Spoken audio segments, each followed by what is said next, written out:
The competition for power stations in the 1 kilowatt range is pretty stiff, and I've had a chance to test several different power stations in that range, and I've got one here today that I'm going to introduce you to and give you my honest opinion on it. It's the Oscal PowerMax 1800SE. It has an 1800 watt inverter and a 1024 watt lithium iron phosphate battery that has 3,500 cycles at 100% depth of discharge to 80%. So that is kind of standard in the lower priced power stations. I like to see them at 4,000 cycles at least. There are some that do more than that, but 4,000 is pretty much the standard today for your grade A type cells. It has your standard 3 120 volt plugs, plus it has your cigarette lighter port, a couple DC barrel connector type ports. It also has a light, which is kind of nice for a camping type power station. You really want to have that. Now this unit is not expandable, but it does have 800 watts of grid charging and apparently 800 watts of solar as well. And that's pretty good for a 1024 watt hour power station. Now it does not combine those to give you more power, so the max is 800 watts. They have a very simple app. Doesn't really allow you to change much, but it's very simple, very easy to use. And all in all, I would say the unit performed reasonably well. When I did my drain test on it, which I did twice, in my first test I set up my 1500 watt, what some of you have called power station killing ceramic heater, and ran the unit down to 0. And it did that fine. Though it only got about 83% efficiency, I do see that on your lesser priced power stations. So that's not unusual, and quite frankly, the EcoFlow Delta 3 that I have also only hit around 82% when I ran it at max. So I decided to try again, this time on the lower setting, running around 1,000 watts or just below, to see how it did then. And it did improve to 89%, whereas something like the EcoFlow, for example, does about 92%. So much better when you're not trying to draw that much off of it.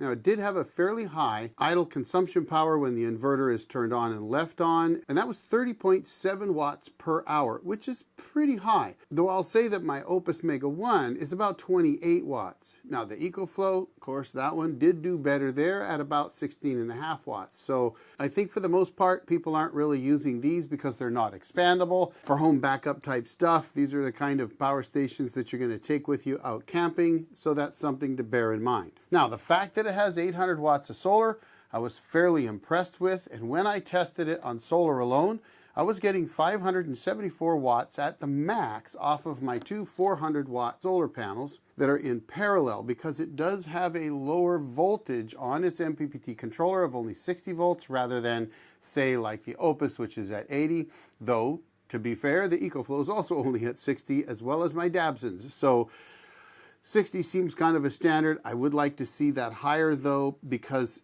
to get that 800 watts with only a 60 volt max is kind of hard. And even though it does draw 20 amps, it wasn't able to get the full 800 watts. Now I will also say that when I hooked it up to a server rack battery through the solar port, I still only saw something a little bit over 500 watts. I never saw it pull the full 800 watts. So that voltage is much higher. I would have liked to have seen that go a little bit better than it did. One thing I really liked about this unit is it does prioritize solar over grid when charging. I drained it completely down to 0 with my ceramic heater, and then I put it on solar to start charging it up. That's when I saw the 574 watts.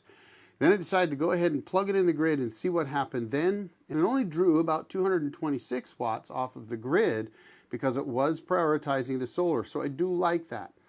When doing it with some other power stations like the Opus or the EcoFlow, I didn't see them do that, and quite frankly with the EcoFlow, the app was just messing up on me the whole time. I couldn't get the app to report right without shutting things on and off, and so I didn't like that. But with the Oscal, I didn't have to do that. Once the app was running, I could unplug things and plug things back in, and it would read those fairly quickly. So I thought that was pretty good. It has an XT60 input for your solar, and they actually give you an XT60i connector for it, which is the orange type XT60s. It has a standard power connector, and they do give you both of those, I might add. Whereas like with the EcoFlow, I didn't get the solar cable for it. So there is that. All in all, I would say it seemed to work pretty well. It was a bit noisy when it was really putting out the power, as well as when it was charging up. Maybe a little bit noisier than my Opus Mega 1, but they're pretty close, I would say, versus the EcoFlow, which is definitely quieter.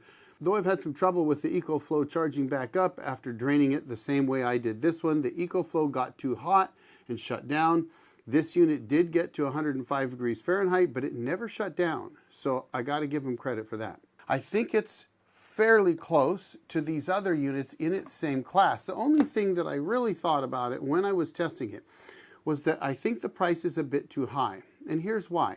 When I looked on Amazon, and if you go to their website, there's no way to buy it off their website that I could see, but there is this button on there for Amazon. So if you click the Amazon button, you see it there, and it's $419. Okay. The Opus, on the other hand, is about $490 some odd, and the EcoFlow Delta 3 Classic, the one that is not expandable, was $459. So this is less expensive than both of those units.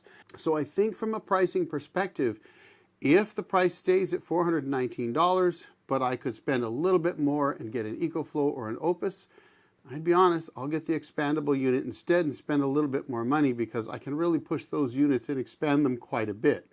If you're looking for something to back up things in your home, this unit is not expandable, so I don't see it as a unit for that kind of use. Those other expandable units, for a little bit more, do that very well. I'll tell you right now, if I was going to buy one of these, well, I'd have to see the price come down. But until then, I think that the expandable units that aren't much more at all may be a better buy.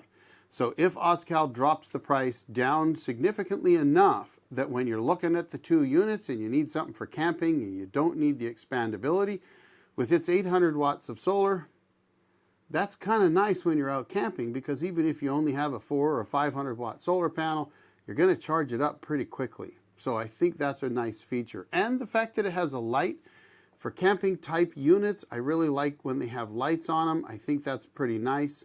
Now I will say this, when it was running, the lights on the front come on and off and kind of blink very gradually on you, but they're not obnoxious. So I think if it was sitting in your tent with you at night, there would be a little bit of a night light going on. You might want to turn it away from you or something like that. And I didn't see a way to turn those lights off.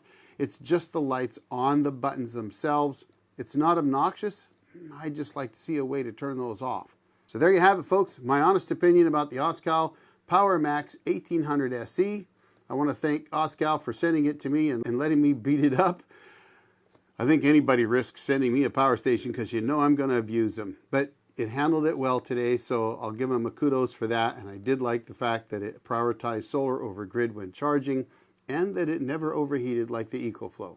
Dropped the price a little bit, and I think this would be a good camping unit. That's all I've got for you today, folks. I'm going to drop another video right over here for you to check out. It's just for you. Check it out.